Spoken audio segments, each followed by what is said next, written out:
On my birthday, my mom gave my sister keys to a brand new laptop. Dad said she actually earned it. I opened my gift, a plastic coffee mug with my name misspelled.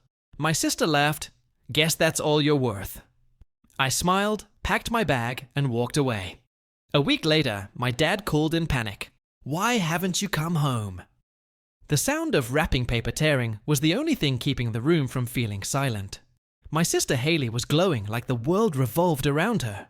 She ripped open a big silver box, a new laptop, shiny, untouched, expensive. "Seriously? A MacBook?" she gasped. Mom smiled proudly. "You deserve it, honey. You've been working so hard." Dad nodded. "She actually earned it." I sat there, quiet, a small gift bag in front of me.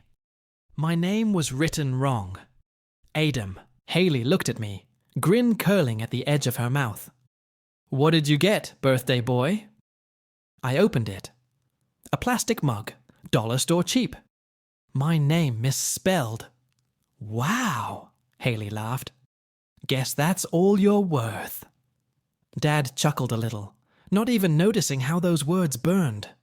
I smiled, but my hands were shaking slightly. "Yeah," I said softly. "Guess so."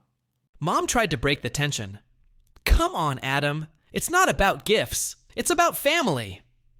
I looked at her, calm. "Right. Family." Haley sipped from her drink and muttered, "Some people just expect too much." That was the moment something in me clicked.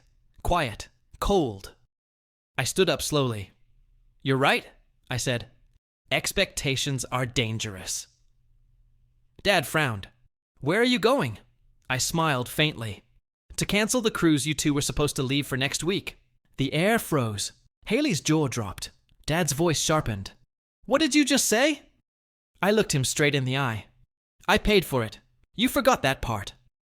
"My name is Adam Keller, 26. I'm the quiet one. The helper. The fixer. The one who stays up late to pay bills nobody else talks about. Since I was 19, I've been carrying this family like a ghost. 2 jobs, long nights, and no thanks. When Dad's company crashed, I bailed him out. When Mom's medical bills stacked, I cleared them. Haley? She just smiled for pictures. I learned a long time ago that silence was safer. But silence can also become a knife, sharp when the truth finally bleeds through. That night, I didn't yell. I didn't cry. I just watched the people who once called themselves my family look at me like I didn't belong. And for the first time, I didn't feel the need to fix it.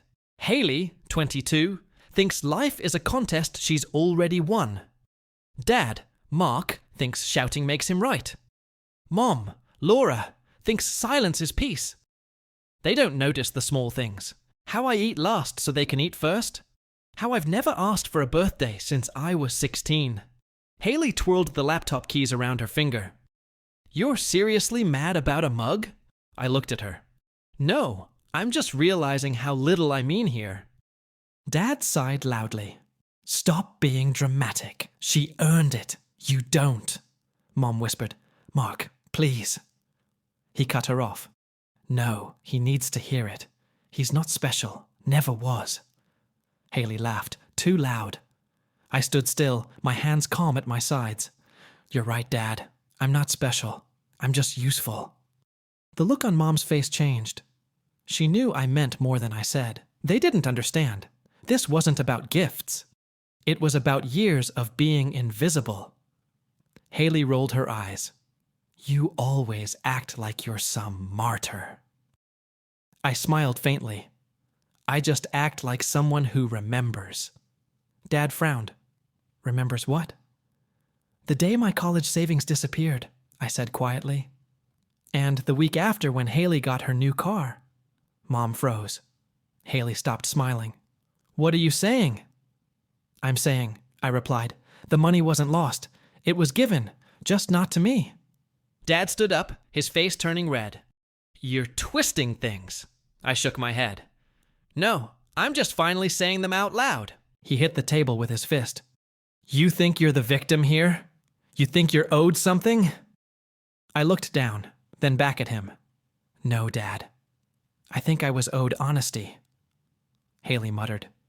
You always make everything about you. I turned to her, calm. Do you remember who helped you pay your deposit when your car got towed? She looked confused. You? I nodded. Yeah. You said you'd pay me back. Dad's jaw tightened. Mom whispered, Adam, please stop it. I can't, I said softly. Because this is the only time you'll actually listen. 5 years ago, I gave Dad my entire savings to save the family. It was raining that night. He was sitting in the truck, crying for the first time I'd ever seen. I handed him the envelope and said, Don't tell Haley. She'll think it's unfair. He took it, nodded, and drove off. Next week, Haley started college, and I didn't. When I asked about it later, he said the bank froze the account. I believed him until I found the papers last month. It wasn't a bank, it was him. Back in the present, Haley's face went pale. Dad, tell me that's not true. Dad stayed silent. Mom whispered, Mark, say something. He finally spoke, voice cracking. You don't understand what it's like keeping this house together. I laughed softly. Yeah, I do. I've been the one paying the mortgage. Haley looked between us. Wait, what? Mom tried to calm things down. He just helps sometimes. No, I said.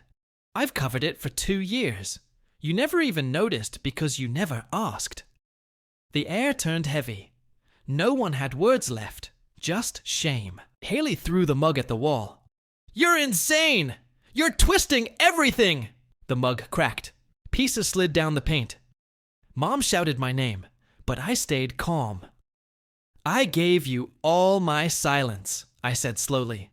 Tonight, I give you the truth. Dad's voice shook. You can't just walk away.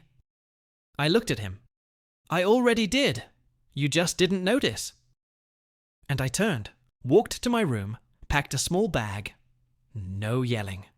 No door slamming. Just quiet. The kind that meant it was finally over. The night air outside was cold. My car keys felt heavy in my hand. As I drove away, I didn't look back at the house, just at the road ahead. For the first time, it didn't hurt. It felt like breathing after years underwater. A week later, my phone buzzed. Dad's name. I let it ring once, twice, then picked up. His voice trembled. Adam, why haven't you come home? Home? I repeated. You mean the place where I was always the helper, never the son?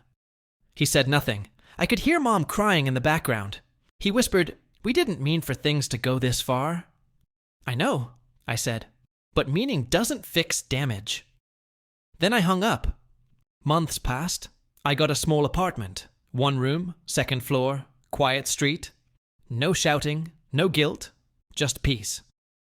Sometimes when it rains, I remember that night, but the pain feels distant now, like an old scar that no longer hurts, just reminds. One morning, I got an email. It was Haley. I didn't know, she wrote.